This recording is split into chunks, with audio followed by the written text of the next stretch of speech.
There's an example that I used in the talk, and this is the example of bacteria in a bottle. And you presume you have bacteria that double in number this way every minute. Now that's the characteristic of steady growth, doubling in a fixed length of time. So we're going to talk about bacteria that double in number every minute. And you put one of these bacteria in an empty bottle at 11 in the morning, and then you observe that the bottle's full at 12 noon. So the first question to ask is, well, when was the bottle half full?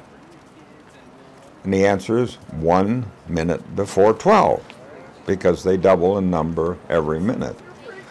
And the second question to ask is, well, if you were an average bacterium in that bottle, at what time would you first realize that you were running out of space?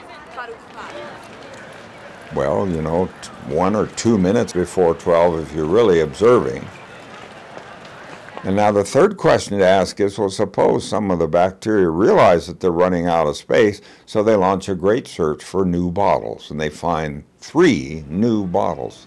Now that's a colossal discovery. They now have 4 bottles. Before they discover there's only 1. Now surely this will give them a sustainable society, won't it? Well, at 12 noon, 1 bottle's filled, 3 to go. 1 minute after 12, 2 bottles are filled, there are 2 to go.